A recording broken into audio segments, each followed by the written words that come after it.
दोस्तों इंडिया के सरकारी बैंकों में ना पीओ का रिक्वायरमेंट जो है ना वो ओपन कर दिया गया है। रिक्वायरमेंट का नोटिफिकेशन भी जारी कर दिया गया है और इसका लिंक भी ओपन कर दिया गया है।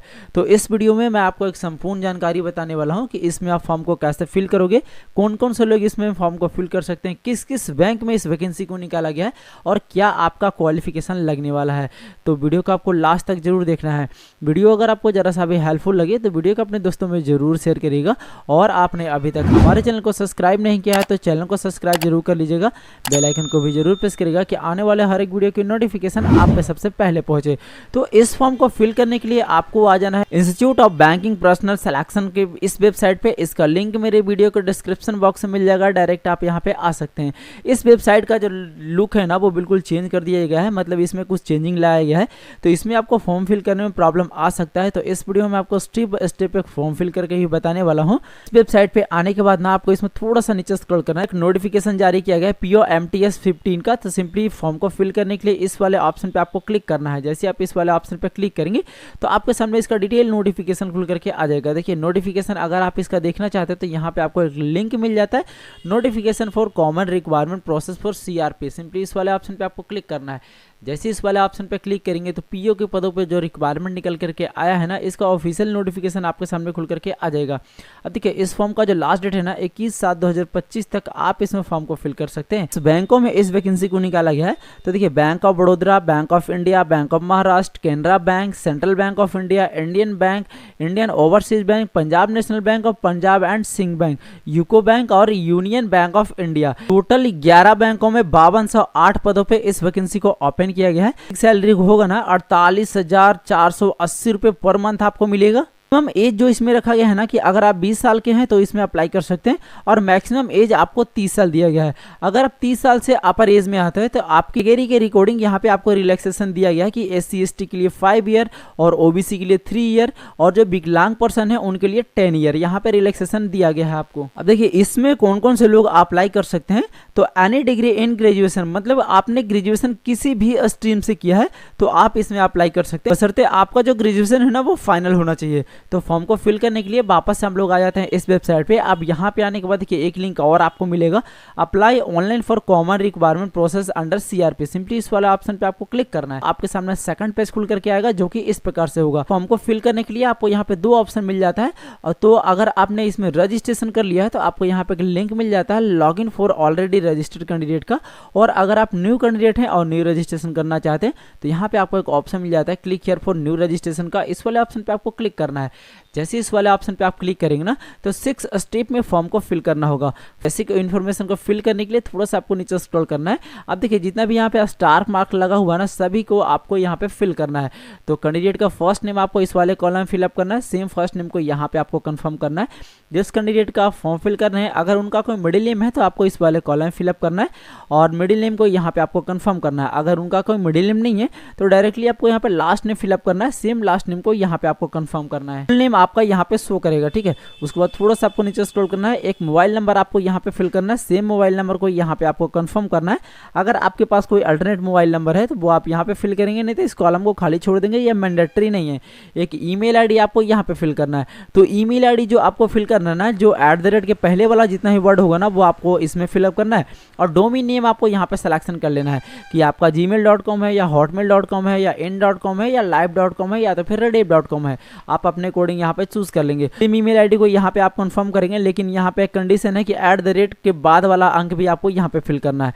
उसके बाद थोड़ा सा आपको नीचे स्क्रॉल करना है, ये कैप्चा को यहाँ पे आपको फिल करना है और सेव नेक्स्ट वाले ऑप्शन पे आपको क्लिक करना है। आप सेव नेक्स्ट वाले ऑप्शन पे क्लिक करेंगे ना तो आपके सामने फोटो एंड सिग्नेचर को अपलोड करने का ऑप्शन आ जाएगा। तो देखिए सबसे पहले आपको क्या करना है, यहाँ पे जो आपको प्रोविजनल रजिस्ट्रेशन नंबर मिला ना और पासवर्ड, इसको आपको नोट डाउन कर लेना है। क्योंकि अगर आपको फॉर्म फिल करते समय किसी प्रकार की परेशानी आती है और लॉग आउट हो जाता है तो आप दोबारा इसी से लॉग इन कर पाएंगे। तो फोटो एंड सिग्नेचर को अपलोड करने के लिए थोड़ा सा आपको नीचे स्क्रॉल करना है। गाइडलाइंस को देखने के लिए इस वाले ऑप्शन पे आपको क्लिक करना है। अब फोटो सिग्नेचर का डायमेंशन आप यहाँ पे देख सकते हैं कि फोटो जो आपका अपलोड होगा ना 20 KB से 50 KB के अंडर में आप फोटो को अपलोड करेंगे। यहाँ पे आपको लाइव फोटो कैप्चर करना है। उसके बाद जो आप सिग्नेचर अपलोड करोगे ना 10 KB से 20 KB के अंडर में आपको सिग्नेचर को अपलोड करना है। लेफ्ट थंब का इंप्रेशन भी आपको अपलोड करना है। वो अभी कैसे अपलोड करना है वो सारी चीजें मैं अभी आपको कंफर्म कराऊंगा। तो देखिए लाइव फोटो आप कैसे अपलोड करोगे, तो जिस सिस्टम से आप फॉर्म को फिल करने हैं उसमें अगर वेबकैम है तो आप उसे कनेक्ट करके आप अपने लाइव फोटो को अपलोड कर सकते हैं। और अगर आपके सिस्टम में वेबकैम नहीं है तो आपको क्या करना है, देखिए यहाँ पे आपको एक ऑप्शन मिलेगा scan QR to capture the photo via mobile, मतलब आप अपने मोबाइल से ना इस फोटो को कैप्चर कर सकते हो। तो उसके लिए आपको यहाँ पे एक ऑप्शन मिलता है क्लिक हियर टू स्कैन का, इस वाले ऑप्शन पे आपको क्लिक करना है। आपके सामने कुछ इस प्रकार का बारकोड खुल करके आ जाएगा। जैसे ही आपका बारकोड खुल करके आता है ना तो आप अपने फ़ोन का क्यूआर कोड जो स्कैनर है ना उसको आपको क्या करना है, ओपन करना है। जैसे ही आप उसको ओपन करेंगे ना उसके बाद इसको आपको स्कैन करना है। जैसे आप स्कैन करोगे तो वहाँ पे ना एक लिंक खुल करके आ जाएगा, उस लिंक पे आपको क्लिक करना है। जैसे आप उस लिंक पे क्लिक करेंगे ना तो आपके सामने कैप्चर फोटो करने का ऑप्शन आ जाएगा। तो आपको क्या करना है, वहाँ से कैप्चर फोटो वाले ऑप्शन पे क्लिक करना है। उसके बाद आपके फ़ोन का कैमरा जो है ना वो ओपन हो जाएगा। अब वहाँ से आप अपने फ़ोटो को कैप्चर कर लेंगे। आप अपने मोबाइल से फोटो को कैप्चर करोगे ना यहाँ पे आपका ऑटोमेटिकली आ जाएगा और वहाँ पे ऑटोमेटिकली आपके फ़ोन पे ना वो साइट आपका लॉग आउट हो जाएगा। तो देखिए फ़ोटो आप कैसे कैप्चर करोगे, तो आपके फेस पे ना चश्मा नहीं होना चाहिए, या तो वो मास्क नहीं होना चाहिए, या तो फिर कैप नहीं होना चाहिए, मतलब आपके फेस पे किसी प्रकार का अलग चीज़ नहीं होना चाहिए। और आपका जो बैकग्राउंड रहेगा बिल्कुल एक कलर का होना चाहिए, ठीक है। अब देखिए यहाँ पे जो आप फोटो को अपलोड करोगे उसके लिए आपको यहाँ पे एक ऑप्शन मिल जाता है चूज़ फाइल का, इस वाले ऑप्शन पे आपको क्लिक करना है। जैसे आप इस वाले ऑप्शन पे क्लिक करेंगे तो आपके सामने कुछ इस प्रकार का पॉपअप खुल करके आ जाएगा। आप जहाँ पे भी आप अपना फोटो रख रखेंगे वो सिलेक्शन करना है, ओपन करना है, फोटो भी आपका अपलोड होकर के यहाँ पे आ जाएगा। दोनों फोटो को अपलोड करने के बाद आपको थोड़ा सा नीचे स्क्रॉल करना है, यहाँ पे आपको एक डिक्लेरेशन मिलेगा। इस डिक्लेरेशन में आपसे बोला जाएगा कि आपने जो लाइव फोटो अपलोड किया और जो नॉर्मल फोटो आपने अपलोड किया अगर वो दोनों सेम है तो आपको इस वाला ऑप्शन को चेक मार्क करना है कि मैं कंफर्म करता हूँ कि मेरे द्वारा दी गई जानकारी फोटो वो सही है, ठीक है। उसके बाद आपको सिग्नेचर को अपलोड करना है, उसके लिए आपको ब्राउज का एक ऑप्शन मिल जाता है, इस पर आपको क्लिक करना है। आप जहाँ पे भी आप सिग्नेचर रख रखे होंगे ना सिलेक्शन करना है, ओपन करना है, थोड़ा सा आपको वेट करना है, सिग्नेचर आपको यहाँ पे अपलोड हो जाएगा। उसके बाद इसे भी आपको कंफर्म करना है। उसके बाद थोड़ा सा आपको नीचे स्क्रॉल करना है, नेक्स्ट वाले ऑप्शन पे आपको क्लिक करना है। जैसे आप नेक्स्ट वाले ऑप्शन पर क्लिक करेंगे तो यहाँ पे बेसिक इन्फॉर्मेशन और क्वालिफिकेशन, एक्सपीरियंस एंड लैंग्वेज और परफॉर्मेंस चूज करने का ऑप्शन आ जाएगा। बेसिक इन्फॉर्मेशन को फिलअप करना है। तो यहाँ पे आपसे कैटेगरी पूछा जा रहा है कि आप किस कैटेगरी से बिलोंग करते हैं, जैसे जनरल, EWS, OBC या SC या ST। तो आप अपने अकॉर्डिंग यहाँ पे चूज करेंगे। जैसे आप चूज करोगे ना आपके सामने पॉपअप आएगा, ओके वाले ऑप्शन पे आपको क्लिक करना है, ये चूज हो जाएगा। उसके बाद थोड़ा सा आपको नीचे स्क्रॉल करना है। जिस व्यक्ति का फॉर्म फिल कर रहे हैं अगर वो विकलांग है तो आपको क्या करना है, पे क्लिक करेंगे, ये सारा कॉलम एक्टिवेट हो जाएगा। इसको आपको विकलांगता का जानकारी दे देना है। और अगर आप विकलांग नहीं है सिंपली आपको नो पे क्लिक करना है, ये सारा कॉलम बंद हो जाएगा। थोड़ा सा आप नीचे स्क्रॉल करेंगे, देखेंगे यहाँ पे जो कुछ चीज़ें हैं ना ये ऑटोमेटिकली ब्लैंक आएगा। उसके बाद थोड़ा सा आप नीचे स्क्रॉल करेंगे, आप यहाँ पे आपसे पूछा जाएगा कि are you person of specified disable cover in the under 2016 में डिसेबल हुए होंगे जहाँ पे वो दंगे हुए थे वहाँ पे। तो अगर आपको क्या करना है, यस पे क्लिक करना है। और अगर आप डिसेबल नहीं होंगे तो आपको क्या करना है, नो पे क्लिक कर देना है। इससे पूछा जाएगा कि क्या आप गवर्नमेंट सर्विस में है या तो फिर प्राइवेट सर्विस में है या तो फिर प्राइवेट सेक्टर में है, अभी आप काम कर रहे हैं बैंकिंग फाइनेंस में। तो अगर आप बैंकिंग फाइनेंस वगैरह में काम करते होंगे तो आपको यस पे क्लिक करना है, नहीं तो आपको नो पे क्लिक कर देना है। अगर आप एक्स सर्विस में होंगे तो आपको यस पे क्लिक करना है, अन्यथा आपको नो पे क्लिक करना है।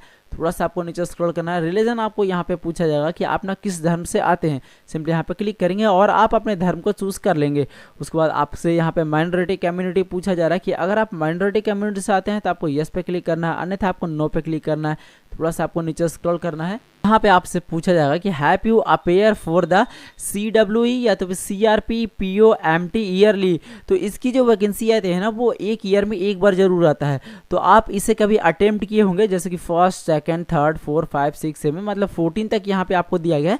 तो इसमें से कोई सा भी एग्जाम आपने अटेम्प्ट किया होगा। अब जितनी बार आपने इसे अटेम्प्ट किया होगा आपको क्या करना, हाउ मेनी अटेम्प्ट यहाँ पे लिखा हुआ है। सिंपली यहाँ पे आपको एक बार अटेम्प्ट किए होंगे तो आप 1 लिखेंगे, 2 बार अटेम्प्ट किए होंगे तो आप 2 लिखेंगे, या तो फिर 3 बार अटेम्प्ट किए होंगे तो आप 3 लिखेंगे। आपने कौन सा एग्जाम अटेम्प्ट किया उसको आपको सिलेक्शन करना है। आपने पहला अटेम्प्ट किया या दूसरा या तीसरा या चौथा, तो आप अपने अकॉर्डिंग यहाँ पे चूज कर लेंगे। और अगर आप इसमें पहली बार फॉर्म को फिल कर रहे हैं, आपने एक भी एग्जाम को अटेम्प्ट नहीं किया, तो आपको क्या करना है, नो को क्लिक कर देना है। जैसे आप नो पे क्लिक करेंगे ना सारा कॉलम ब्लैंक हो जाएगा। उसको थोड़ा सा आपको नीचे स्क्रॉल करना है।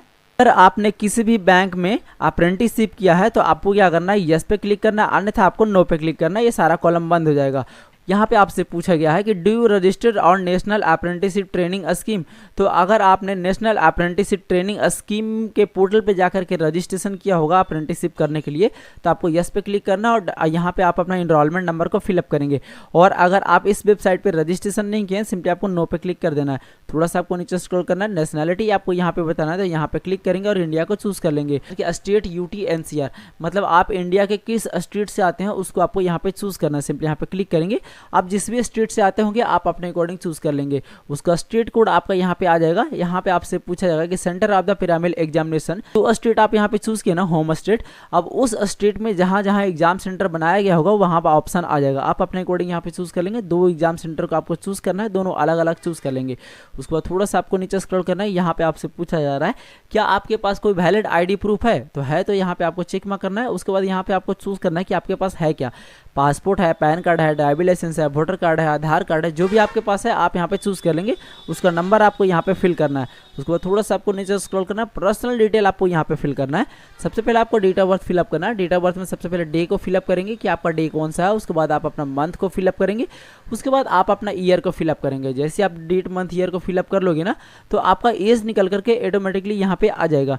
उसके बाद थोड़ा सा आपको नीचे स्क्रॉल करना है, यहाँ पे आपको जेंडर बताना है कि आप मेल का फॉर्म भर रहे हैं या फीमेल का फॉर्म भर रहे हैं। उसके बाद मटेरियल स्टेटस आपको यहाँ पे बताना है कि जिसका आप फॉर्म फिल कर रहे हैं वो मैरिड है या अनमैरिड है। देखिए यहाँ पे आपसे पूछा गया कि आपका जो आधार कार्ड है ना, examination under common requirement process के लिए अगर आप देना चाहते हैं तो आपको क्या करना है, यस पे क्लिक करना और यहाँ पे आप अपना आधार नंबर को फिल करेंगे। अगर आपके पास पैन कार्ड है तो आपका पैन कार्ड नंबर यहाँ पे फिल करना नहीं है, तो ये मैंडेटरी नहीं है। उसके बाद थोड़ा सा आपको नीचे स्क्रॉल करना है।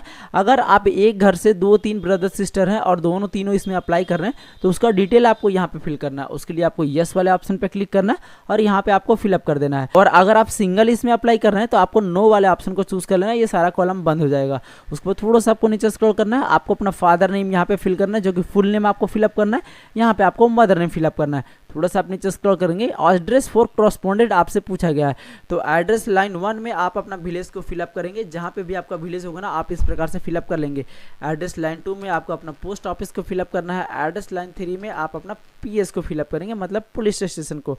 उसके बाद आपको अपना होम स्टेट पूछा जा रहा है कि आप ना किस स्टेट के रहने वाले हैं। सिंपली यहाँ पे क्लिक करेंगे और आप अपना होम स्टेट को चूज कर लेंगे। अब जो आप होम स्टेट चूज करेंगे ना उसके अकॉर्डिंग आपका डिस्ट्रिक्ट आ जाएगा, आप अपने डिस्ट्रिक्ट को चूज कर लेंगे। यहाँ पे आपको अपना एरिया पिन कोड फिलअप करना है। उसके बाद यहाँ पे आपको परमानेंट एड्रेस पूछा गया है, तो यहाँ पे एक चीज आपको बताया गया है कि अगर आपका करस्पॉन्डेंट एड्रेस और परमानेंट एड्रेस दोनों सेम है तो यहाँ पे आपको एक ऑप्शन मिलता है, इसे आपको चेक मार्क कर देना है, ये ऑटोमेटिकली फिलअप हो जाएगा।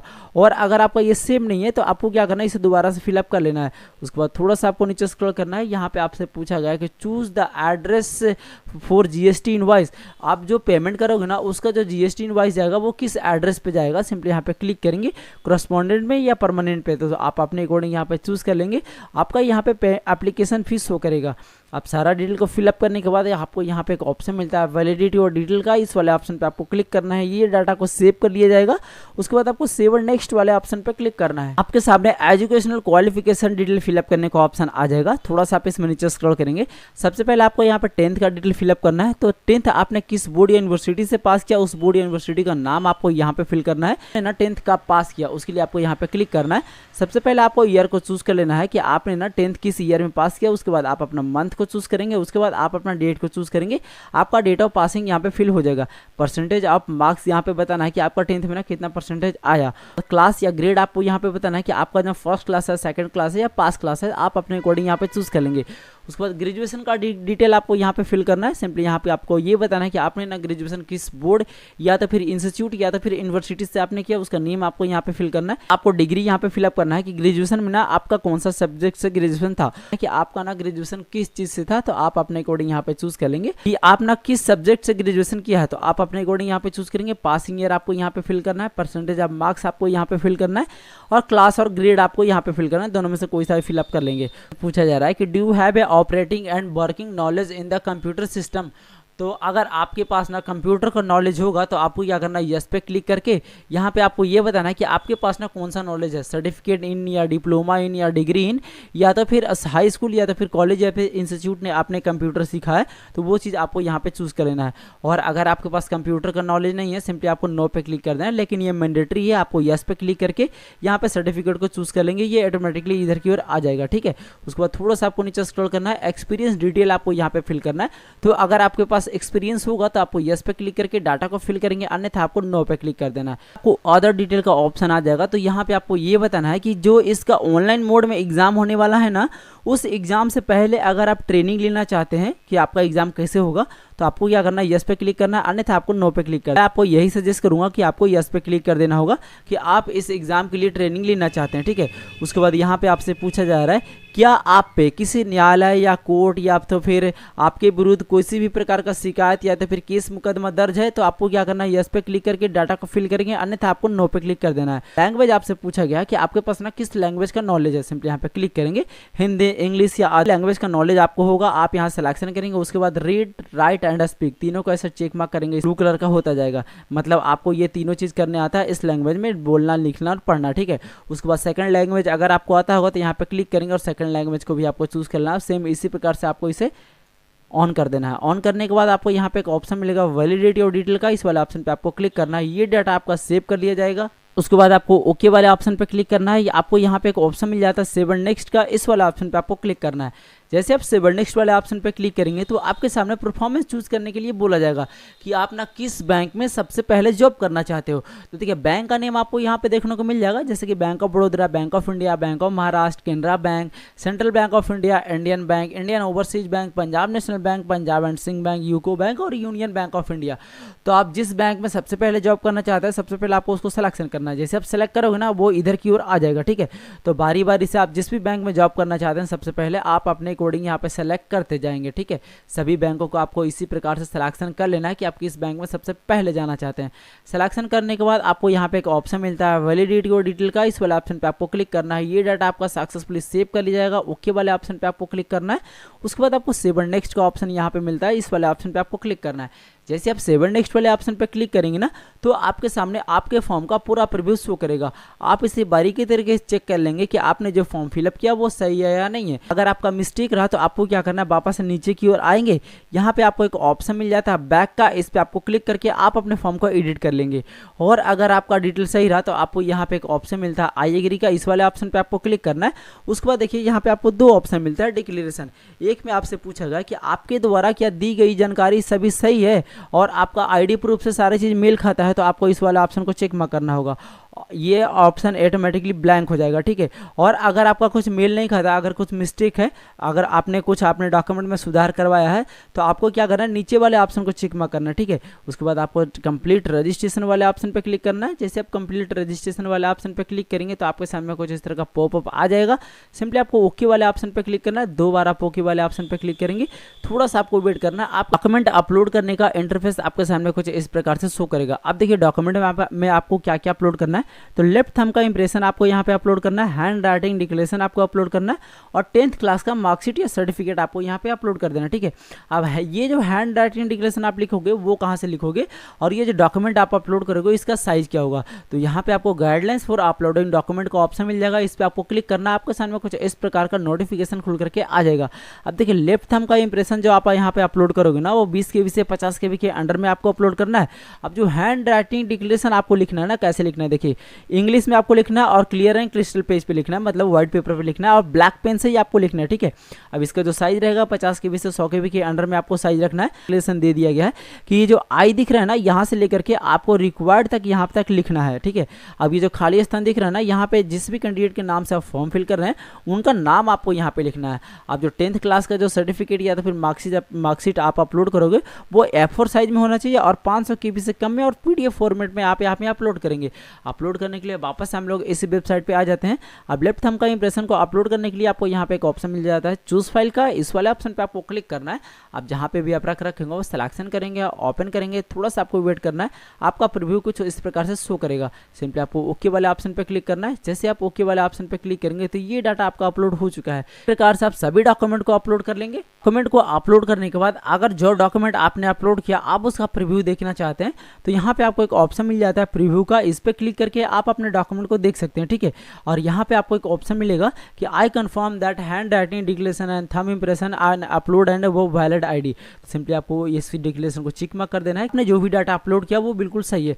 थोड़ा सा आपको नीचे स्क्रॉल करना है। यहाँ पे आपसे पूछा जाएगा कि I agree to connect to DigiLocker from fetch your detail name, date of birth, mobile number, gender, Aadhaar card, SSC, graduation का डिटेल। अगर आपको ना डिजीलॉकर से इसे फैच करवाना है तो आपको क्या करना है, यस पे क्लिक करना है, अन्यथा आपको नो पे क्लिक कर देना है। और ये कैप्चा को यहाँ पे आपको फिल करना है और सेव नेक्स्ट वाले ऑप्शन पे आपको क्लिक करना है। आपके सामने पेमेंट करने का फुल डैशबोर्ड खुल करके आ जाएगा। तो जितना भी अमाउंट आपका लगने वाला है ना वो अमाउंट आपको यहाँ पे शो करेगा। आप कैसे आपको पेमेंट करना है, बिल्डेक्स से करना है तो बिल्डेक्स को सिलेक्शन करेंगे, और आप सीसी से करेंगे तो आप इसे सिलेक्शन करेंगे, तो आप अपने अकॉर्डिंग चूज कर लेंगे। उसके बाद ये कैप्चा को यहाँ पे आपको फिल करना है और सबमिट वाले ऑप्शन पे आपको क्लिक करना है। जब आप सबमिट वाले ऑप्शन पे क्लिक करेंगे तो अब आपको पेमेंट करने के लिए मल्टीपल ऑप्शन मिल जाता है, जैसे credit card, debit card, internet banking, wallet, cash, QR code या यूपीआई। तो आपको जिससे भी पेमेंट करना है आप अपने पेमेंट को कंफर्म कर लेंगे। आपका पेमेंट सक्सेसफुली हो जाता है ना, आपके सामने कुछ इस तरह का डैशबोर्ड खुल करके आ जाएगा। तो अब ना आपके फॉर्म का यहाँ पे प्रिंट निकालने के लिए आपको यहाँ पे एक ऑप्शन मिलता है प्रिंट एप्लीकेशन का। इस वाले ऑप्शन पे आपको क्लिक करना है, फॉर्म का प्रिंट ले लेंगे। तो फ्रेंड्स इस प्रकार से आप Indian institute of banking personal selection में पीए को फॉर्म को फिल कर सकते हैं, वो भी बिना किसी प्रकार के मिस्टेक के। तो वीडियो अगर आपको जरा सा भी हेल्पफुल लगा हो तो वीडियो को अपने दोस्तों में जरूर शेयर करिएगा। और आपने अभी तक हमारे चैनल को सब्सक्राइब नहीं किया है तो चैनल को सब्सक्राइब जरूर कर लीजिएगा, बेल आइकन को भी जरूर प्रेस करिएगा कि आने वाले हर एक वीडियो की नोटिफिकेशन आप पे सबसे पहले पहुंचे। तो मिलते हैं फिर से किसी ऐसे नए टॉपिक के साथ, तब तक के लिए धन्यवाद। देखते रहिए A to Z सॉल्यूशन। जय हिंद।